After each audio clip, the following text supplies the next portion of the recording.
Yeah. All right. Welcome, everybody. It's just Randall and Phil tonight. Phil, we're renaming this show next week during football season. We're going to call it the Tri-States Weekly Football Magazine, but that doesn't make sense year-round. So we'll be beyond the booth, but we'll use that tagline from now on. But, man, we just were talking about it. Football season's over. Yeah. It's come and gone in a hurry, but it's been a great year. I mean, you sit around and look, especially in the Chattanooga area, where we had several teams do well, and then my coverage area, which is Northeast Alabama, we had, me and Jeff Allen, who does the scoreboard show together, talked about this. This is probably the best season for our area teams all time, and it made the season go by fast, and it made us have a whole lot of fun with it. So it was a great year. We had a lot of teams do well, and so it was a lot of fun. But when it's that way, it goes by real fast. Phil, I was thinking about exactly what you were talking about. I was listening in to you and Jeff. And I think Sylvania lived up to expectations. I think Geraldine lived up to expectations. But maybe that Fyffe team overachieved expectations. I heard rumblings of Fyffe losing 3 games and not that same Fyffe team, still young, but that Fyffe team really it overachieved what I think most people in week 1 would have said it will achieve. Yeah, I think you're right. You said it overachieved. Maybe the expectations. Now, yes, this team is built. Is built to win championships. Does it every year? And yes, maybe this year they did overachieve. And of course, sometimes there's a lot of luck involved. But this team is very solid. And, like I talked about, I wrote a little thing about it, is with Fyffe, I said, nobody expected them to be as good because they lost to several people up front. Absolutely. Had a good nucleus coming back, but still a very young football team. So nobody really penciled them in to winning the state championship.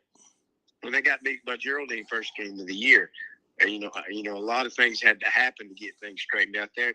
But like I said, everybody was talking about Fyffe wasn't going to be as good. Even Coach Benefield said he felt like maybe this team overachieved. But, somebody forgot to tell them that. Somebody forgot to tell the kids that. Absolutely. They're used to winning, and they've seen all these championships ahead of them, and they didn't expect anything different. Phil, especially Geraldine gets out to that victory over Fyffe. Geraldine then got to become a real beat-up football team. So when they went to Sylvania, they might not have been the same team that beat Fyffe early in the year. Now, Geraldine got healthier later in the year, but I think that added a little bit to the mystery of Fyffe with them starting the year 0-1. Yeah, definitely so. The biggest thing is I think going into that game where Geraldine was at a big advantage, I think they had like 12 seniors. Yeah. And Fyffe was kind of trying to find themselves. They hadn't found an identity. Geraldine kind of knew what their identity was. And that makes a difference in the first game of the year when you've got 2 teams playing each other that are good. But, sometimes a team comes in and their identity is set. Another team is trying to find it. So it took Fyffe a little while, but they finally found it. Yeah, 100%. And we'll say Fyffe. The conversation about Reeltown and Fyffe to the end of Alabama. We'll go 1 through 7 and then maybe put the 2A off at the end since it involves local teams and guests of the studio, and that will give us a little more time to talk about it. But that's where we're going to start tonight, Phil, is in the Alabama Super 7. I want to get your comments on it. And let's start down in Class 1A, which we talked about it with Coach Benefield. I don't root against any kids, ever. But Coosa Christian was controversial at the best to be in the state final and make it to the final and then come up a loser to Leroy, 28-21. But that Coosa Christian story across the year, there's more to it than, hey, they were in the state finals and lost. Yeah, well, they finished up 9-6 with that loss, had to forfeit some games. And, of course, as things happen, I don't know the whole story behind everything. Probably never will. Yeah, cause they had to forfeit some games, but then again too, you root for the kids who, Absolutely. they did things the right way. Uh-huh. And so there's no really way to measure that, but you root for the kids that do things the right way. And I don't know the whole story, don't want to know the whole story. It's just the main thing is they got to the finals. And, of course, they lost to Leroy 28-21. Of course, Leroy is very good. I think Coosa did well to stay in that game because usually in 1A, the South team is so dominant. But Coosa got an early turnover, like the 15-yard line, and scored. They got another fumble and got up 14-0 on like a 30-yard drive. And their other score came on a block punt. So, really, they never really moved the football. They played pretty well defensively, but I think Leroy, over time, their athleticism offensively made a difference, and they won that game 28-21. And but it just continues to be in the 1A South. They're just always so good. Leroy is a team I've heard about since I started this in 1991. Always good, always around that championship picture. And if you're always there, Phil, eventually you'll win one. Yeah, the Leroy Bears, they'd be good. If I'm not mistaken, I may be telling this wrong, but I think the first time Fyffe got to the finals in 2A, I think they lost to Leroy. I think you are correct. I can't remember that far back because I think I went to that game. That's one of the few times I went because it's the first time they had got there. And so, Fyffe played pretty well. They're a perennial five, but there's a bunch of 1A teams in the South that are very good. That was well earned by the Leroy Bears as they win the championship again. I think this is their maybe 5th or 6th or 7th time they've won the state championship. Yeah, great program. And you'll hear that a lot when we talk about these schools. Now let's jump up to 3A. When I looked at the bracket in 3A, and I'm a little guilty of being a homer in the North area, I looked at that bracket that had Madison Academy, Geraldine, and Sylvania all in it. And I thought whoever survives that gauntlet will probably be the favorite in the state championship game. What I don't know is how good are some of those teams on the other end of the state. There were some of the teams we talked about in 3A that came from nowhere. I think with Lauderdale County kind of came out of nowhere. But Mobile Christian kind of handles Madison Academy in the finals. And two private schools, Phil, in 3A. It's Mobile Christian 56, Madison Academy 28. Yeah, that's one of them where you could have penciled in any one of those three you talked about, Sylvania, Geraldine, or Madison Academy. I don't think there was a whole lot of difference in any three of those teams. So. It could have been, it would have, to me as a fan of the area I'm in, I mean, not taking anything away from Madison Academy, they deserve to win them 2 games, but it would have been fun to see Geraldine and Sylvania in the winter go to the finals. It would have. That's back in 2003. Pisgah and Geraldine was in the semifinals. I got to do that game on radio, and the winner got to go to the state championship game. It would have been so fun to have seen that played out that way, but it just wasn't meant to be. But and this is not me sounding off because I just take it for what it is. But so many people are complaining about your private school. Yeah. Having the advantage over everybody else. I think they've even changed things in Georgia now, going into next year about the private school thing. I don't know what Alabama's going to do, but Montgomery Catholic is one of those schools that, heavy, they can recruit, they can bring kids in. Right. So does Madison Academy, and it's kind of tough on public schools. And I can understand fans griping that, and I understand that, but to me, it is what it is. It's just what we have to deal with. Well, Phil, I'm going to take I think you're right. It is what you deal with. I was completely against the public-private school split in Tennessee, maybe till this year, and I saw the excitement of what happened on Thursday night with Baylor and McCallie. Now, granted, that's not the Baylor and McCallie you and I used to play against. That's a way different squad down there. Will Munchamp son was the quarterback. Amari Jefferson, an Alabama signee, Carson Gentle, a Tennessee signee, probably 10 other Division I Power 5 school signees. But that was something special.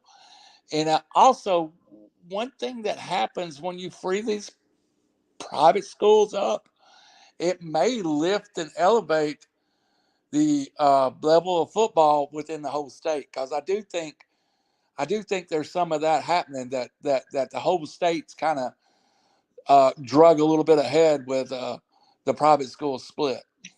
Yeah, well, see, the thing is, you'll see, of course, this happened in a bad way for Lipscomb. They got in trouble. Yeah. Can't play for a state championship for 4 years. There's a lot of kids that come in from Mississippi out there that plays for them. That's probably what got them in trouble. So they're bringing elite kids into Tennessee that may be out of other states. So in a way, I see you're exactly what you're talking about. But the only thing I don't like to see, I wish some of the private schools weren't that much better that they could play the pipe. Maybe a Murfreesboro, Oakland could play a McCallie. The elite teams of the state, or Maryville play Baylor. But, there's just no way. And it not be, it just be a non-region game. But it would be a great crowd draw. But, your Murfreesboro, Oakland, your Maryville don't have anything to gain. Yeah. Now, the thing about it, Phil, up at the top end, you don't see that. But still down at the 1A, 2A, 3A level, you will find schools still playing each other. Up until this year, yeah. South Pittsburg played Chattanooga Christian every year. And I thought that was a great matchup, Christian kind of lost a little bit this year when Boo Carter transferred. But, you're talking about Boo Carter being on the same field with Cam Wellington. That's something special. Yeah, they lost a couple other players. Their best receiver transferred out to South Pittsburg. Yes, so Alfred Wallace. Yeah, they lost some key players. Yeah, they still do play some of the public schools, but they're on the level where they can, and just a small private can. Yeah, a big private is kind of hard for even a 6A public school to play them on a consistent basis. Maybe one time out of 4 they will be on that level and be able to play with a team like that, but not often. And I hate to see that because if I was a player, I remember when I was in junior high school, we played Baylor and McCallie. Yeah, they were a little better than us. They were in the city schools, but it was so fun to play them because you got to play against somebody who's better than you, and you get better playing teams like that. Yeah. Lipscomb, I think it probably involved Deuce Knight. Don't know that. He's a 5-star that ended up at Notre Dame, that transferred from Mississippi to Tennessee, just like you said, and then transferred back after 2 games. So he came up here, played 2 or 3 games, played Saraland as one of the teams he played, and then was gone. I would say something about that wasn't right. And, you never know. New coach over at Lipscomb. And it'd be remiss to not to mention, and we'll get there when we talk about it, Coach Parter steps down at McCallie after all these years. There's not going to be a Parter running McCallie football. It's kind of strange, but let's jump ahead to 4A in Lauderdale County, kind of in your, not Lauderdale County, excuse me, Cherokee County, kind of in your area, runs into one of those teams you were talking about, Montgomery Catholic, and comes up on the wrong side of the 4A title game, 35-0. Yeah, Montgomery Catholics won it 2 years in a row. They're probably in competitive advantage. Will probably move them up to another level.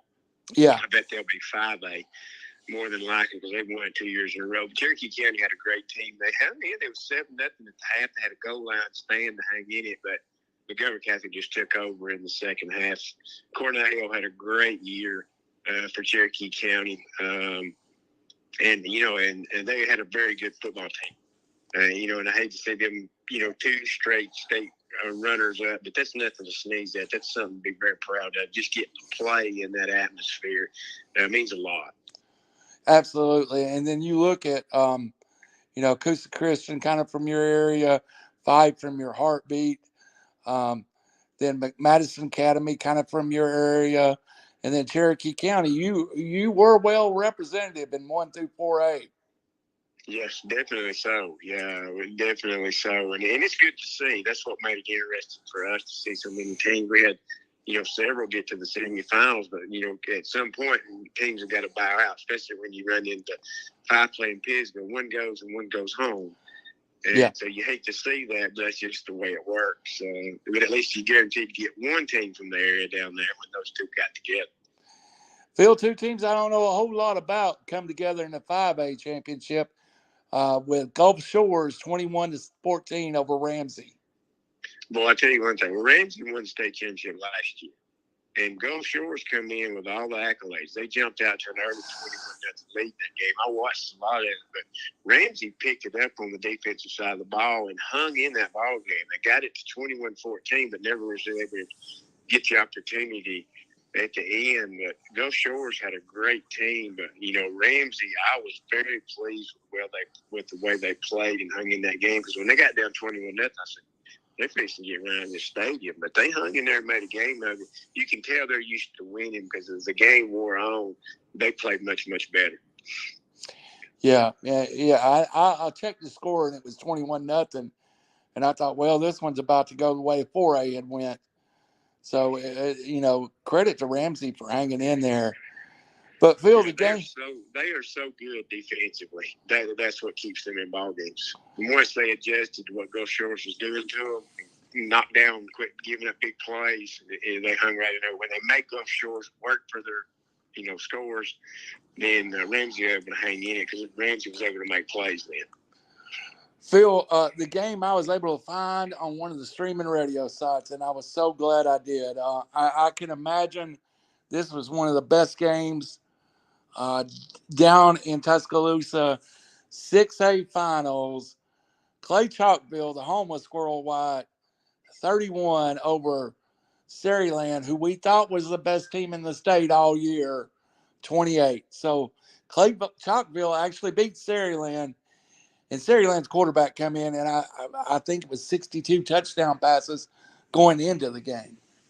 Yeah, they had an outstanding team. But as I watched the game, Saraland, athlete-wise, individually, was the better football team. But like I told somebody, I said, the thing is, when you watch Clay-Chalkville, they are so well coached. They're so fundamental. A lot of times you'll watch, like I watch teams that are very athletic, and sometimes up front, their fundamentals lack.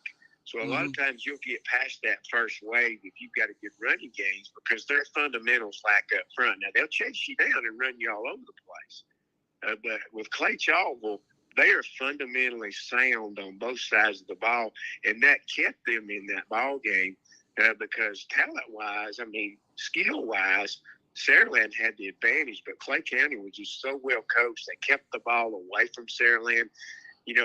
They bought into their system, and they executed their game plan, and that's why they won that football game. Tell us, for the people that don't know, where's Clay-Chalkville at, and where's Saraland at? It's in Trussville. Clay-Chalkville is a spin-off from, you got Hewitt-Trussville High School. Well, the area of Groveson, they built another high school. Clay-Chalkville's right down there in that area where Hewitt-Trussville is. And so it's in Trussville, actually. Because at times, I know when we've had media days for Blount County, it is so close to Blount County, which is just north of Birmingham, that they've invited Clay-Chalkville to come up and be in the Blount County media days, oftentimes because they're so close. It's a big school, but that gives you a little bit of taste of what goes on in Birmingham, plus their quality football program. And Saraland's down almost in how it's below Birmingham, kind of down. They said Mobile. But yeah, it's way far down there.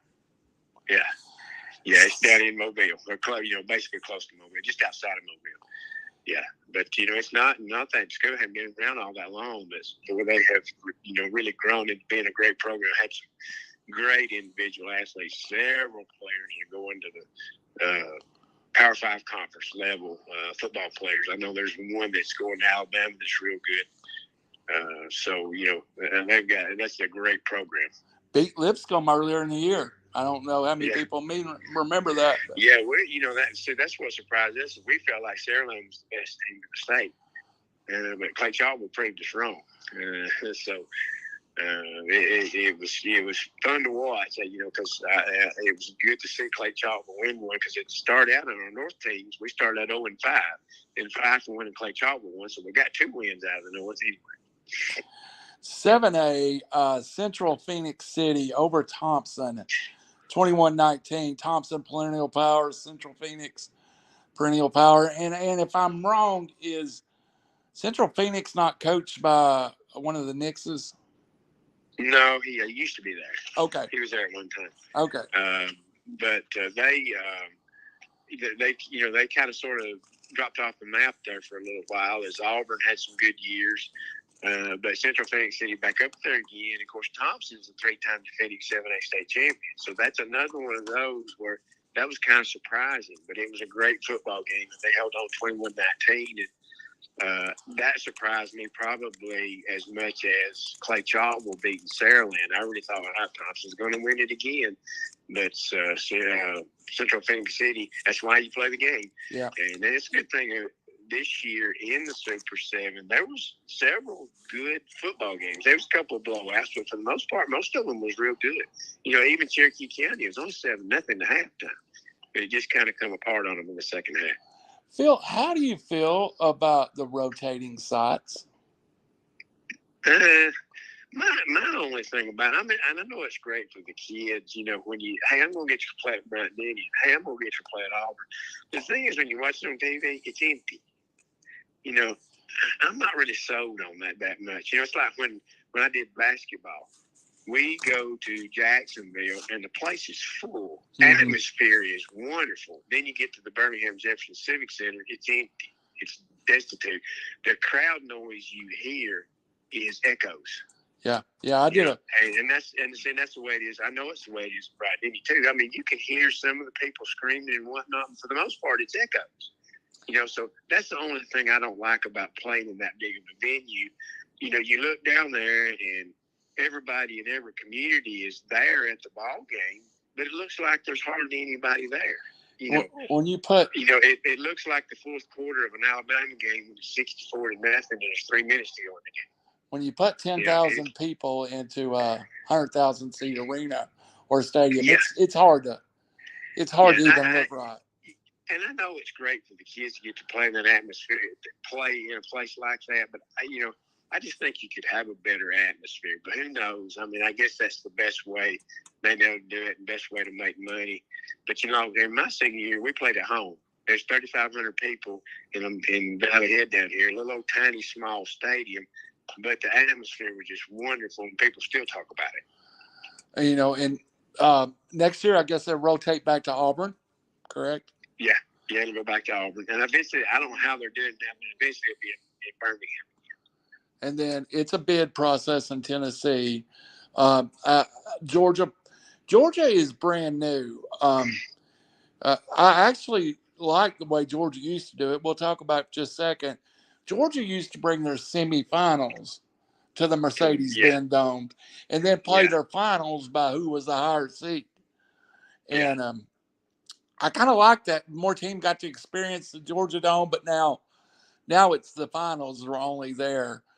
Tennessee has took a different path, Phil, since leaving Vanderbilt, which I thought was god awful for the and it more to do with the stadium field. Back, you put a bunch of kids that's never seen artificial turf, and you don't put them on the real good artificial turf. And then it went to Clarksville or Cookeville for years, and then finally end up in Chattanooga. There are times that Chattanooga that they were talking about, it felt like a high school football stadium because it was 75% full. Yeah, well, and then too, the stadium, the stands are right on the field. It's built for high school, yeah. Yeah, that's what I like about it.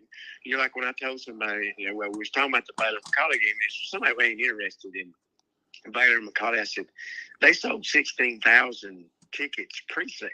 Yeah. I said, counting players and all, there was about 17,000 there. They said, what, really? I said, yeah. I said, you want to see the stadium? I seen a picture of it. I mean, McCallie's side was almost full. Yeah. Baylor's side, wasn't much less than that. Yeah. And it was an unreal atmosphere for a high school football game. And it was all blue and it was all red. And I think and that it was number amazing to see. ended up closer to 18,000 is what I'm hearing. Really? Yeah, with media. Time you count everybody. Yeah. Well, Phil in 2A in Alabama, our old buddy who was on the show last week, good guy. Coach Benefield can't tell you how much respect I have for him. Fyffe plays a very good Reeltown team, but Fyffe kind of just get a little bit up and just held on. 43, Reeltown 24. Yeah, it started out to be a shootout, and I know that Fyffe scored on their first play of the game. Not first play. They run a 70-yard run on the first play of the game. Anderson got run down, but then they scored on the second play. Then Reeltown comes down and scores, and then Fyffe on their next possession, first play, touchdown. It was like 3 minutes or 4 minutes into the ball game, and it's 14-6 Fyffe. Of course, Reeltown came back and scored again, get it 14-12 in the first quarter. But I think the key to me was that next drive. Fyffe got up 21-12, and then were able to hold Reeltown on downs on their next possession and got the ball back and got up 28-12 at halftime. I think that was the key factor in the game. Some point in to win a championship, you've got to play defense, and Fyffe got to stop before halftime and scored to get up 28-12, and that was huge because Reeltown, big play team. But I think Fyffe had the advantage on them because, they're so much stronger and fundamentally a lot, a better football team. Not athletically. They're not, when you walk off the bus, they're not going to win the eye candy contest. But they're going to out-effort you. And that was the difference in that. And, and incidentally, I just, pass on to this. Of course, it's automatic because Paul Benefield last year was inducted to the state Hall of Fame in the state of Alabama. Well, Sunday it was made official. Of course, he automatically goes in, but Sunday he is now going to be inducted into the DeKalb County Sports Hall of Fame, which will come up in June.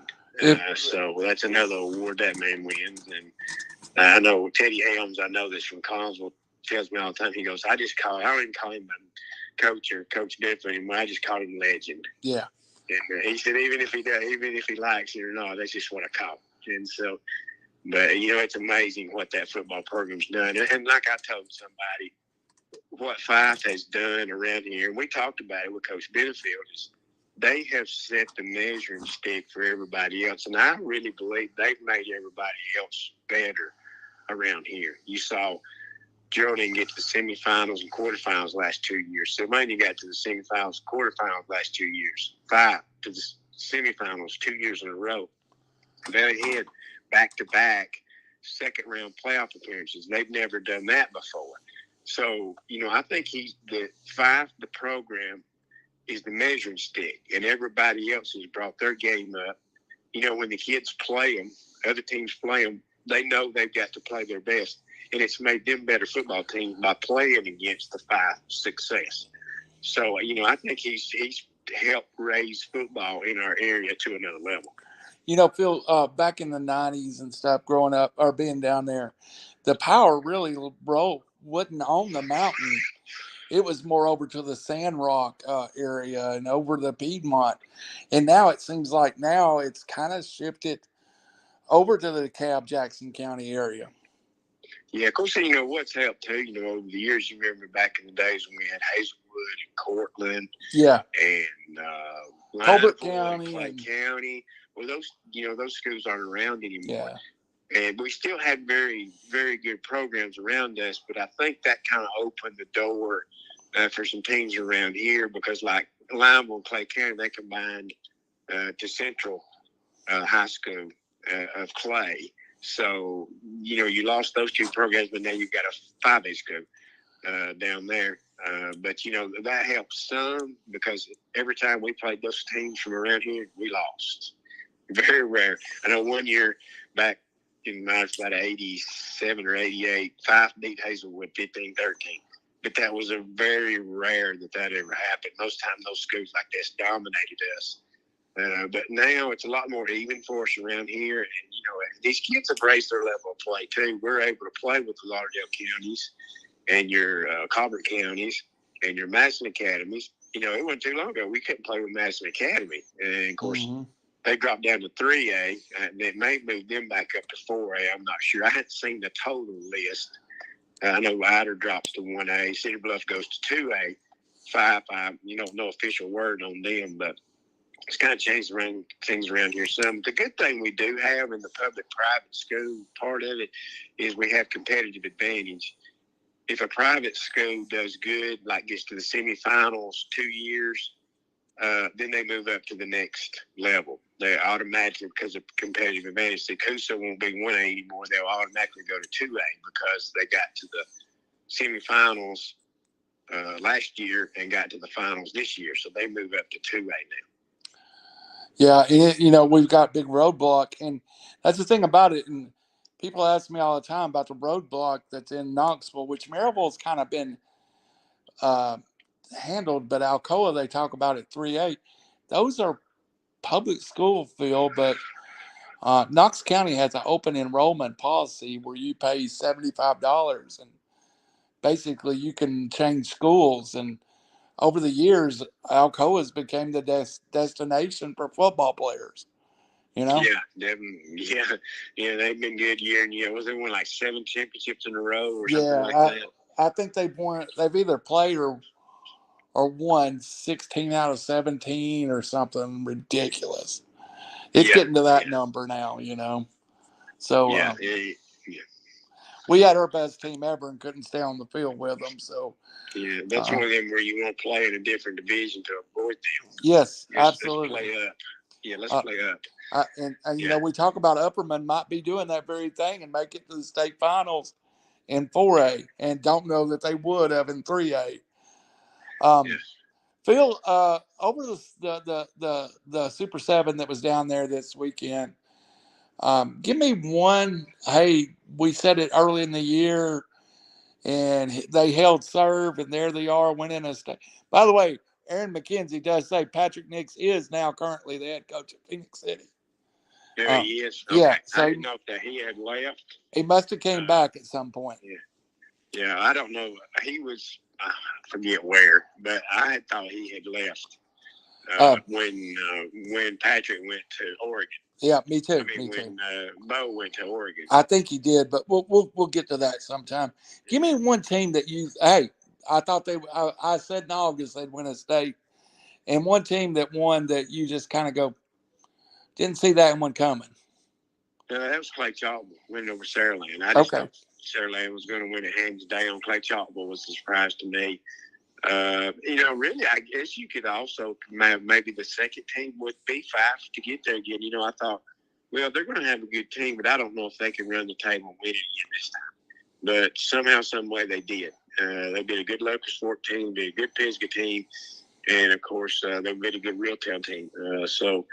It wasn't easy for them. I mean, those teams were quality teams they went up against and did it once again. I mean, the scores were kind of lopsided in some ways, but all three of those games were a lot more competitive than the score indicates. I think Coach Benefield, Coach Pruitt, both being on here, would have said that those Pisgah Fyffe games were not the score might have not indicated what the games were, No, because really in that game, in the semifinal game, Fyffe was up 24-8, and then Pisgah got it to 20. Well, halftime is 8-0, and then Fyffe got up 16-0. But then Pisgah kind of found themselves offensively and scored the next two drives. Well, they cut it to 24-14, and of course the key factor was not getting that 2-point conversion to get it to a one-score game. And then, of course, Fyffe added a late touchdown to make it look worse than what it was. But it was very half, and for most of the second half, it was competitive. So that was one of those games that was closer than the score indicated. Absolutely. Yeah. Absolutely. So I do want to run over to Georgia for just a minute and talk about Georgia's playing tonight, tomorrow, and Wednesday and Thursday, Phil. Their first game. Credit to Georgia They have a girls flag football league, and they're playing state titles. I think Alabama still has that too. Do they not, Phil? I don't know about flag football now. Okay, well, I don't hear anybody talk about it. I know you have got 8-man football, but I've never heard anything about any kind of flag football. Well, they bring the girls down. They play flag football in between for their state championships in between the boys. The boys' first championship just went off, and that was Prince Avenue winning over Swainsboro.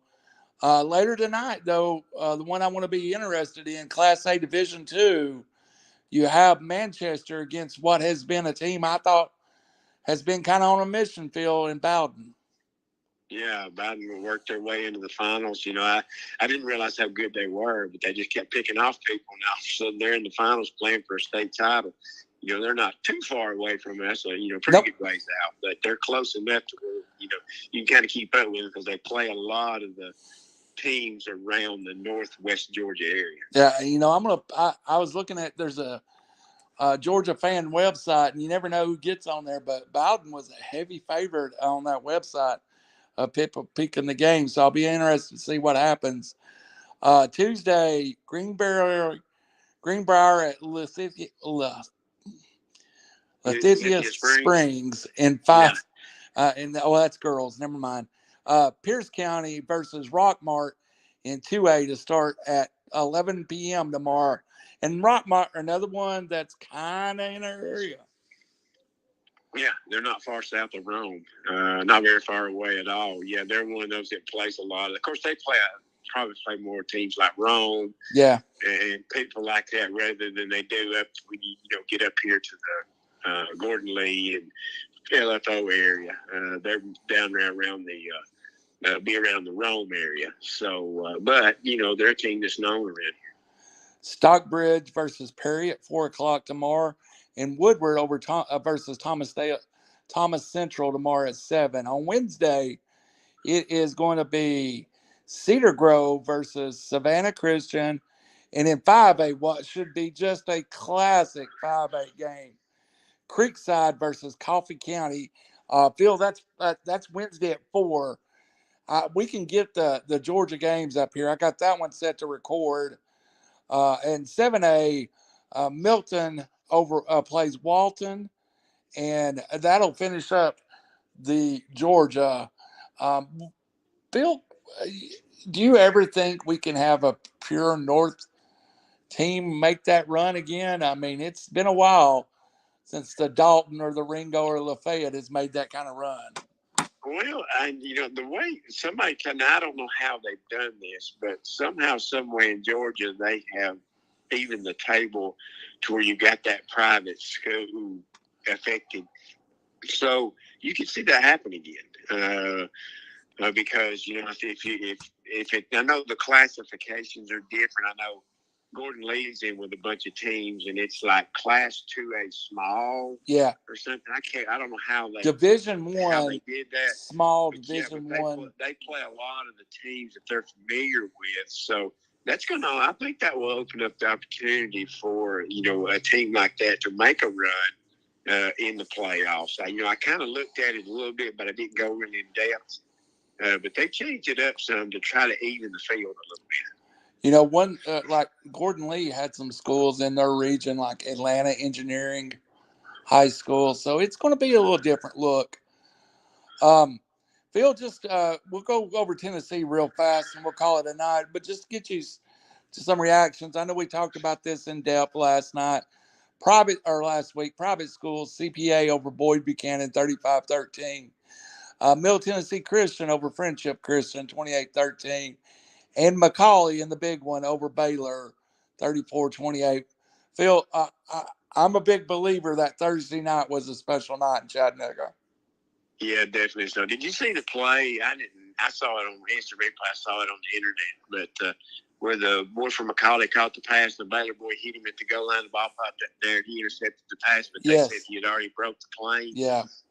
I wonder, was there a lot of controversy about that? I just saw the play. But I could see where it would be controversial, but the referee was standing there and said he had broke the plane to the goal line, so you can't fault that. But that boy hit him just as soon as he caught the ball. But I guess the referee felt like he had possession. Yeah, and I think that was what it came down to. Not a lot of controversy about it, Phil. I mean, everybody talked about it, but I think most people felt they got it right. Oh, okay, yeah, because that's the only view I saw was from the end zone. I didn't see any other thing, but I definitely saw the referee run in and throw his hands up like he broke the play. But it's still an amazing play. You don't see plays like that very often. But that was a great football game. You know, it was a shootout in the first half and a defensive struggle in the second half. Yeah, absolutely. So a tale of two halves. It was totally different from first half to second half. I thought, man, this is going to be 49-42. Each team scored one touchdown in the second half.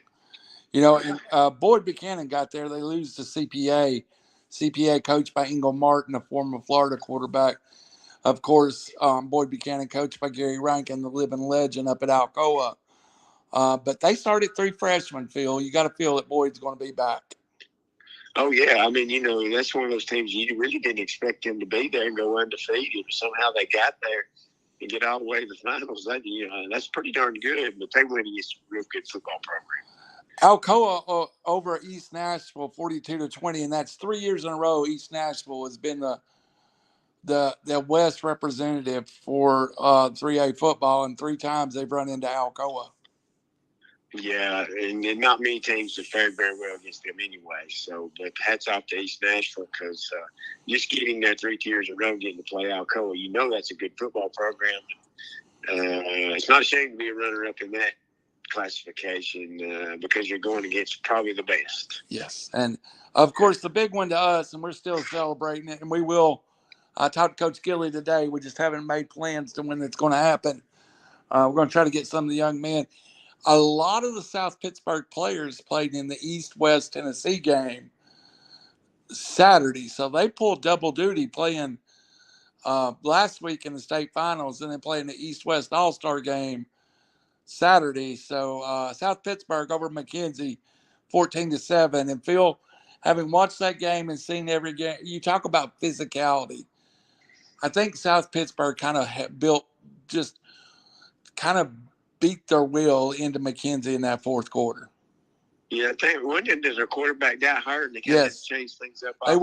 They went Wildcat with a Furrier, all-state linebacker, all the way from the fourth quarter until Calvin Gilliam made the interception, and they let Cam Weldon come in and do the victory formation, a kid that has bled his heart for South Pittsburg for 4 years. Yeah, I love the victory formation. Is my favorite play in football. I just love to see it. When my team's ahead and you line up to do that, that is my favorite play. Yes.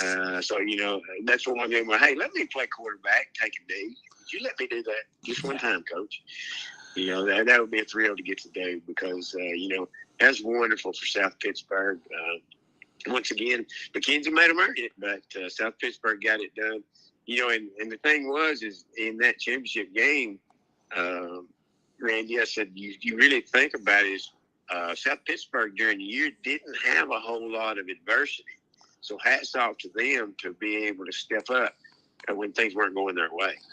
I think they had trailed once this year early in a game, but they were trailing that game 7-0. It might have been 7-0 after the half still. So they were down 7 for a long period of that game. So that tests you will because you tend to get frustrated when things have been so easy.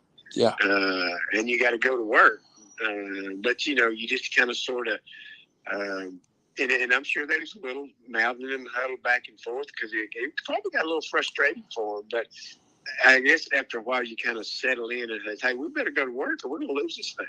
So then you kind of sort of get back and work together. And of course, that's where your coaching staff has to keep those kids' heads in the game because they can lose them in a game like that when they get frustrated. Yes, sir.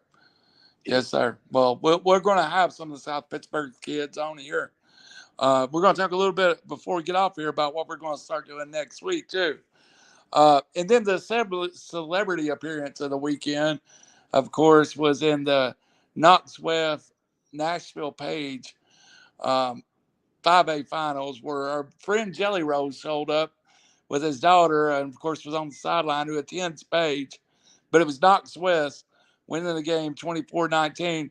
And those Knoxville schools, they kind of notch it up. You think about it, Phil. Knox West wins one. And then, of course, Alcoa wins one. That's all Knox County schools. That's not even, that's not outside. That's in the county. Yeah. Yeah, that's a good brand of football up there. Of course, you always hear, Knox Farragut makes a run at it several years. They weren't very good this year, but normally they are. But yeah, the Knoxville area doing very well, in high school football. And, of course, I think that kind of helps high school football too when your university's doing well. Yeah. It creates a lot of interest in football, and I think it filters down to the high school level also. Yes, absolutely. Then Saturday, traditional power, Nashville, Pearl Cohn over Upperman from up the Cookville way, 36-27. Phil, in those conditions by Saturday was just horrible for those kids to be playing. But the field held up, and Upperman held a lead for a lot of the game. But Pearl Cohn was just too much of an athletic team in the end. Yeah, it was a nasty night. I saw some pictures where it was raining. It couldn't have been a whole lot. It's fun for the kids, but miserable for the fans. Yeah. Riverside over the team that kind of just took our whole area out. Took out Bledsoe, took out Marion, East Robertson. Riverside 13-7 over East Robertson. And then the game, I think that shocked a lot of people. Houston over Oakland, 24-9, Phil. And after Oakland had beat Bradley County, I think everybody was crowning them the state champion, but Houston had a little bit to say about that. Yeah, evidently they're pretty darn good, but Oakland had a great year. They broke a lot of hearts over the years. This Murfreesboro Oakland team, you don't really hear about them on like a national level type program, but year in and year out, they're very good. I remember back when I was in Red Bank, would have been my senior year. Murfreesboro Oakland put Red Bank out 21-7 in the second round playoffs and went on to win state championship.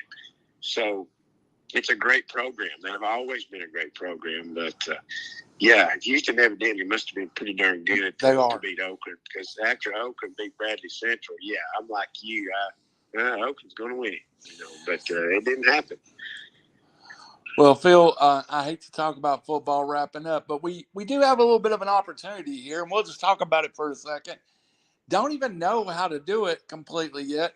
I have talked to a couple of people that cover high school basketball in the Chattanooga area. We're going to try to get them on the show at some point to talk about some Chattanooga schools. Going to get some people from North Alabama, kind of our area that we've covered football. And we're going to spend a lot of the time over the next few months covering some high school basketball. Yeah, maybe we'll get a few interviews. I'm supposed to start doing basketball. I don't know if it'll happen or whatnot, but we'll see if, we can get some people on. I know Fort Payne this year, their boys basketball team's off to a 9-0 start. Of course, Robbie Coker went from Plainview down to Fort Payne, and they've gotten off to a great start. Yeah. And maybe if I can find a way to get in touch with him, he might be one to have on. I think he would come on. Have him on here because, to promote that Fort Payne program, because, they're playing at a level they aren't used to playing at. But they're off to a great start. Of course, down here, you've got Spring Gardens girls who are always good. There's just several teams around here. We have several that goes to Jacksonville every year from this area. We probably around here known at the playoff level more in basketball than we are football, especially at the girls level. And I don't know that's true in Chattanooga, so it'll be interesting to learn a little bit about who's good this year. And Chattanooga back a few years ago seems like Howard or Brainerd was in the state finals every year, but I think we've slipped back a little bit from that. Football has really took Chattanooga, the surrounding Chattanooga area, kind of by storm. So you don't hear as many good basketball teams as you did once in this area. But you know what? I haven't dug either. I bet you if I get to digging, I'll find some very good teams in this area. One of the guests we want to get on is Coach Goddard, who's an assistant football coach at East Ridge, former UTC men's basketball coach, and a 20-plus year coach in the Chattanooga school system. So Coach Goddard, I talked to during football season, and I'm sure we can get him on at some point too. Yeah, it'd be nice to have some guests on here from some folks that we want to hear from. Of course, I got in my head a guest we can have on in the future. I won't tell you who it is yet, or tell you anything about or why yet, because it's not been announced. But there's a couple that I think we could have on and kind of tell their story. Yep, absolutely. Because that's like what you want. Find out their story and then talk a little bit about their program and kids. Because a lot of that we don't know. I mean, we know. Like we used to talk about last week when we had Coach Benefield on. Well, people that might have been listening to Tennessee, they probably heard of Coach Benefield, but they don't know Coach Benefield. Phil, I don't want to interrupt you, but I've had so many people from Tennessee, not from Alabama, stop me and ask us to bring him back when we had time just to talk to him. Hey, I'm gonna tell you something. Now he's been busy. I know he went to the nursing home today to visit a fella, and they said when he was down in Tuscaloosa, when the interview started, there was reporters lined up to talk to him. Yeah. I mean, they were just literally lined up, waiting just to get a word with him. And and so and we're able to get him. Just anything they can get out of him, if they want to. Used to he hated doing those interviews, but I think he's got used to it now. And now he always tells us this, that when he comes on WQSB, we'll have him on. And he's real protective about questions he'll answer and how far he'll go, because he don't want people to think, oh, he thinks he's this, he thinks he's that. Yeah. He doesn't want to give off that perception. And he won't. He's real protective of his answers, and so because he does not want to smear nobody's nose in anything, because it's about his kids, And if another kid on the other side does well, he's going to be the first one to compliment. So with him, it's about these kids that play. It's not about him, and he don't really want to talk about him that much. He'll talk some about his accomplishments, but most of the time, he wants to spread the wealth. Well, and we need to get our buddy Howie Chaney on here. Him and Coach Benefield go at it like no two I've ever. We had Coach on for a 45-minute interview a couple of years ago, Phil, and Coach went at Howie about 25 of those 45 minutes. Yeah. Hey, I'll tell you what, after Coach won the state championship, I gave it a little while, but I sent him a message. I just wanted to congratulate. I said, congratulations, Coach. I said, in the years I've known you, I never knew that you would be so innovative on offense. And so he sent me back a message with a bunch of smiley faces and said, yep, run right, run left. Yeah. And so, and that's just the way, because I always give him a hard time about that. You wish, and like we talked about too, you'll watch shows, and that's why I don't really like to watch like ESPN when they get to analyze this team's balance and they have to do this and you got to do that and you got to do this. And I'm like, this game's not that complicated. It's not. And with Coach Benefield, yeah, he's balanced, but it's whether he's going to run right or run left. If he throws the ball, it's a trick play. Well, Phil, if you think about the coaches we had on, Coach Van, Coach Pruitt, Coach Roberts, we had some real. I mean, we were lucky to get those guys on the show this year. Yeah, and people here's a different side. It ain't, it's not all about wins and losses. It's about what you get out of the game. Yeah. It's about building character for these kids. It's about bringing a community together. And this is for instance, I went to the Sports Hall of Fame. We voted. I'm on the board, so we voted on our inductees coming up in June. And the principal, Geraldine, he had shared a story with me the last time we had a meeting about where Geraldine had went and played in Lauderdale County. Well, they stopped at Cracker Barrel. And he told me about that when all the kids come in, they sit down, every one of them sit in their seat. Not a one of them even touched a row. They just sit there until Coach Davis walked in and had somebody bless the food, and then they were allowed to eat. That's discipline, And I talked about it on the air. And the principal, Geraldine, told me, he said, Phil, I appreciate you sharing that story. He said, you would be surprised at the parents that were moved by that. They didn't know it. But when you shared that on the air, that was impressive to them. And that's a spin-off for them, too. That just goes to show you these parents allow these coaches to discipline them and help them become better people along with the parents. So it's all a community thing. It ain't just the football coach. It ain't just the football player. The guy parking cars is important too. He may miss the kickoff, but he's important. So it takes everybody to make a program work. And that's what I told him. I said, anytime I get stories like that, I'm going to share them because anything you can give out there that's in a positive frame of mind and to show that everybody's important in a program, not just one certain player, and that it takes more than just him. It makes the community feel better and understand that their efforts are worthwhile and are noticed. We talk about all these small town schools, and I'd be remiss if I didn't bring up Coach Barger over East Ridge, who may not have the same resources that some of those coaches do. But I've seen Coach Barger stand outside of his locker room for an hour and hug every kid's neck after a loss. Coaches really care about the kids. Oh yeah, that's what they're there for. That's what they're supposed to make men out of them. That's your ultimate job. I seen a post where a guy put on there, and playing competitive sports is about winning, and it's about winning this game. It's about getting to the next. A win is a win. And I told him, I said, you got this all wrong. Yeah. Playing competitive sports is about competing. That's what it's about. It don't matter whether you win or lose. It's about competing. Because you're not going to win every time. And in life, you're not going to win every time. But the important thing is to continue to compete and don't ever give up.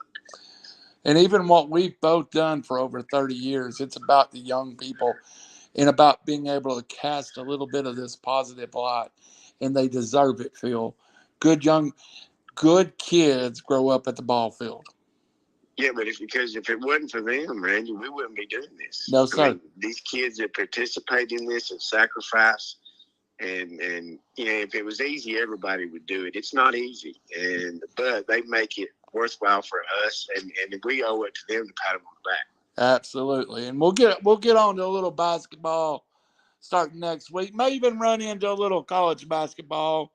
A love of mine. Not everybody loves college basketball, but I do. And you know what? There's good college basketball we never talk about. UTC Mocs, good basketball team. Chattanooga State, a good junior college basketball team, probably 5 miles from my house. So there's a lot of basketball we can talk about, Phil. Yeah, definitely so in that. I mean, a lot of people are interested in basketball. I think down here where I'm at, people around here, since football's over with, they're ready for basketball. There's a lot of interest in basketball down here. They'll play in full packed stands past them when they're playing against their rivals. Yep. Basketball's a happening thing down here. You might say, well, this is a football state. Well, yeah, it is first. But people still like basketball. They want something to do in the wintertime because most of the people around here want to get outside. They don't like indoor sports, but basketball gets them through the winter sports if they're not hunting. Yep. So a lot of folks do like the basketball to kind of sort of pass the time in the wintertime. Well, I'm sure there's plenty of it in Chattanooga I don't know about, but I'm going to go on a mission to learn a little more, Phil. So any final words about football season this year? Well, other than it's been fun, and it's been fun to promote. Everybody was promoted. I've just spent 15 weeks on the school board show, and everybody says, "What do you miss it?" I said, "Well, I'll miss getting on there and having all these games, but sometimes mentally you need a little bit of a break. But you get August before you know it, it'll come around once again." Well, Phil, I've been out for about a month now since Quatchie County lost, and last Friday night was the first time I went. Something just, a couple of weekends you enjoy it. And then last Friday night, I was kind of just itching at myself going, I'm supposed to be somewhere. You just get that feeling you're supposed to be somewhere.